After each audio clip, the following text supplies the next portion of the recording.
Today, I'll continue with you the second part of the basics and secrets of feminine energy. In the first video, I talked about the secrets of feminine energy and we learned what feminine energy is. We said in a very simple way, it's love, nurturing, and acceptance. And I gave you 3 important secrets.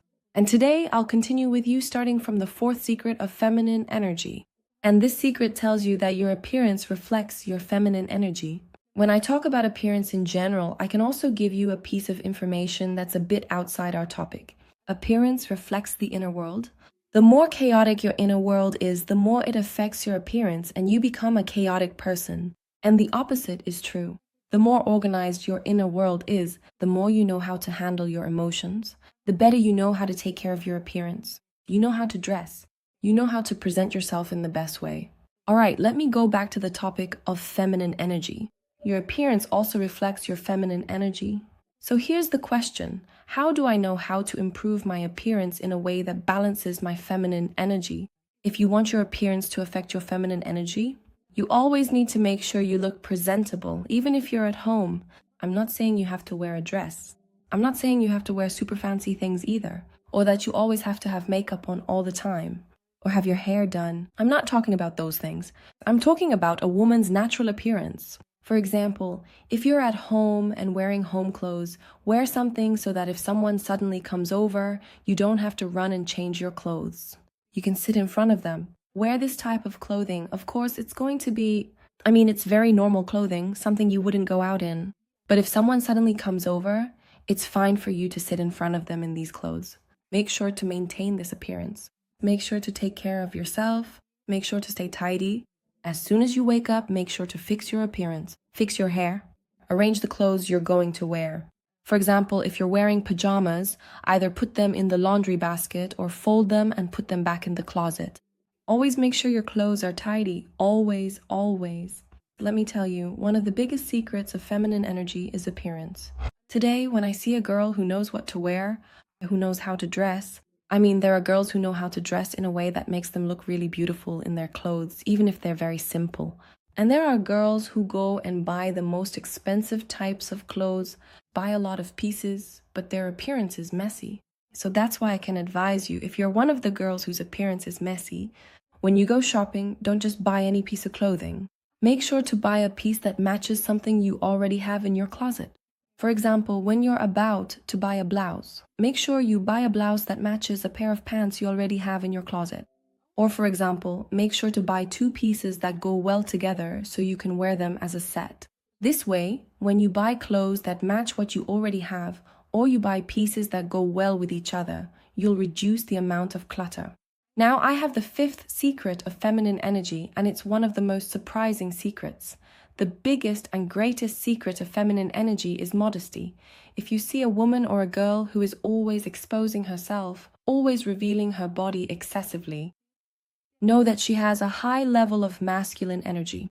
Unlike the girl you always see who is modest and doesn't reveal her body. This is the biggest sign of feminine energy. Because here, feminine energy is the energy of containment. I contain my body. I'm not going to expose my body. This is a very important point. I see so many girls exposing a lot of parts of their bodies. Like they reveal their chest, their stomach, but in a really exaggerated way. Most of the girl is exposed and this isn't good. You need to know that it has a negative effect on you and your body, and it indicates a very high level of masculine energy. So here, if you're one of the girls who wants to balance your feminine energy, make sure to wear modest clothes, meaning don't expose too many parts of your body. And this advice is for girls who reveal a lot at weddings, at parties, at events. You find her wearing something that completely shocks you. There's also the 6th secret of feminine energy, which is the winter voice. Of course, let me correct myself. Of course, not the winter voice. But here, one of the biggest causes of masculine energy is yelling, a girl who screams. So today, when I want to measure your masculine energy, it's based on your words and your voice. That's how I can measure your masculine and feminine energy. When a girl sits with me and speaks in a very loud voice, that's a sign of masculine energy. When I see a girl who swears a lot, when I see a girl cursing and using foul language. Honestly, when a girl is driving and someone cuts her off and she starts cursing and swearing at him, that's masculine energy. I can't measure masculine energy just by anger, meaning when you get angry and can't control that anger, in fact, it controls you. So you start breaking things, cursing, posting statuses, telling everyone about it. You start cursing everywhere. All of this comes from masculine energy. To be able to balance my feminine energy, I need to balance the tone of my voice when I speak. I need to balance my words. Try to choose your words carefully. Pick your words. Try this week. Go a whole week without cursing. No swearing, no cursing. For the girls who are always sitting around, cursing, insulting, and using foul language. Try not to use any foul language this week, and you'll see how it affects your energy and your connection with yourself. All right, now I'll tell you about the seventh secret of feminine energy, which is also a very important secret. This secret is called the secret of organization and order. Emotional. We're talking about organizing emotions, and I'm talking about arranging emotions. I want you to really focus with me because this point is very important. Look, when a girl has disorganized emotions and doesn't know how to deal with them, you'll always find her in a state of anger. Or, for example, a girl spends 4 hours a day in complete connection with herself. She has connection, love, acceptance, and self-embrace. But it's possible that at the end of the day or during certain hours, she experiences a significant drop in energy and doesn't know how to handle it. You might also notice girls who, even on the happiest day of their lives, see their energy drop just a few hours later. There are people like this. At the start of the day, their energy is high, but by the end of the day, it's very low. Okay, this is something I can control and stay fully connected with myself 24 hours a day, every day, when I organize and arrange my emotions. So, what does it mean to organize and arrange emotions? It's actually very easy. Organizing emotions. It means that throughout the day, you decide what kind of emotions you want to experience and organize them. For example, during my day, I won't suddenly just have feelings of love or feelings of anger, feelings of confusion, feelings of uncertainty. That's not okay. If I go through several types of emotions in one day, that's a lot.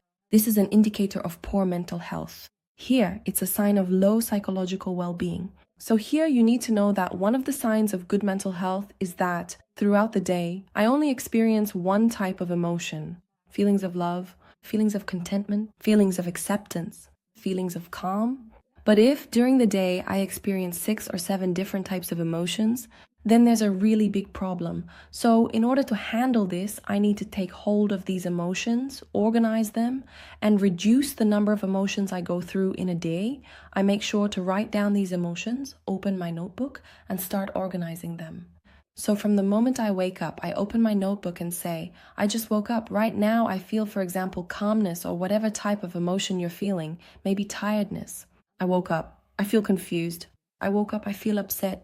Write down the type of emotion, and then, as soon as these emotions change, if you start to feel anger or sadness, or you think, for example, let me go back and write down this type, and so on. Basically, I keep observing my emotions throughout the day by recording them.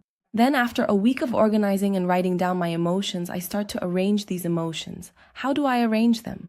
At this point, I start writing that I have positive emotions that visit me daily, and these positive emotions are... And I start recording these positive emotions and begin to practice them. That means I make sure throughout the day to stay focused on these emotions and try not to step out of them. Even if I go through a lot of tests in my life, and even if, for example, I have a problem during the day, I make sure to deal with this problem for only 5 minutes, then disconnect and return to the state of positive emotions. Look, during your day, you definitely have one emotion that is the strongest for you. Is it love? Is it contentment? Is it joy? Which emotion do you feel the most strongly? Try to hold on to it and practice it throughout the day. This way, I organize and arrange my emotions. Organizing and arranging emotions happens when a girl comes to me already aware of the types of emotions she has. For example, if she has a positive emotion, what would it be? And if she has a negative emotion, what would it be? She knows this information, organizes her emotions, and knows how to deal with them. Yes, here I have a real connection with myself and a very beautiful feminine energy. That's why you should make sure to apply these things I'm giving you. In this video, I will stick to 4 secrets. Apply these secrets along with the 3 secrets I told you about in the first video. Apply them, and when you do, balance how you apply these secrets and notice their effect on you. And you need to know that everything you apply, the results will definitely show, but they will appear in the long run. Look, even when you start working out, your body won't get toned in the first week. Or for example, if you have a protruding belly, your stomach won't go down in just the first week. And if you want to achieve an ideal body, you'll have to wait almost a year until your body becomes perfect. So here, when I put in effort, I shouldn't expect results from the very first day, or 2 days, or even the first month. You have to stay committed, and you need to know something, all these things you're doing, all this effort you're putting in to develop and improve yourself and to have a deep connection with your inner self. Today, if I am deeply connected with myself, I can connect with the true feeling of the self. The true feeling of the self is a feeling of contentment. It is a feeling of gratitude. It is a feeling of calm. It is mental presence. So imagine today the simple things you're working on and striving for right now will lead you to real feelings, will lead you to stable emotions. And notice that a person lives with their emotions. Right now, you are living with your emotions. Do you grasp the magnitude of this idea? Right now, you are not living with your life situations. You are not living with your basic life or your true story. You are living with your emotions. If I spoke to you today and said something and you felt a strange emotion, you would treat me based on that feeling. If you got married today and you felt a strange emotion, you would live your marriage story through those feelings. It's the same thing if you went to your workplace and they made you feel that you are very loved. You felt this feeling whether it was right or wrong. You will interact with people based on that feeling. If today you felt a negative emotion about yourself, you would go through your life based on that feeling. That's why it's so important for me to work on these feelings. And if I want to balance my feminine energy, if I want to raise my feminine energy, I absolutely have to work on these feelings and put in that effort. You need to know that your neat appearance is closely connected to your feelings. Today, for example, you're going out somewhere wearing your best clothes, you've showered, done your hair, and you smell nice. Of course, you'll feel much more confident than when you go to the market, honestly, wearing pajamas under your abaya or just throwing on anything. You'll find yourself spending all your money on clothes. Why is that? Because you're trying to cover up your feelings. There's a feeling here, a feeling of inadequacy. A feeling of inadequacy, of course, in appearance. You try to cover it up, a feeling of chaos. Look, most people who have a sense of lack in their lives, they have an emotional void. When I say a lack in their lives, I mean a lack of emotions, not resources. They have a feeling of inadequacy. They are the ones who go out and spend and buy the most, just to cover it up. So here you need to understand that appearance is very closely related to emotions. The 4 secrets I gave you in this video might seem very superficial to you. They might seem like secrets that have no real value. But if you apply them, stick to them, and make sure you always look good, and always make sure to write down your feelings, and always make sure to dress modestly in your appearance, you will understand what I mean, and you will understand the kind of feelings you will reach.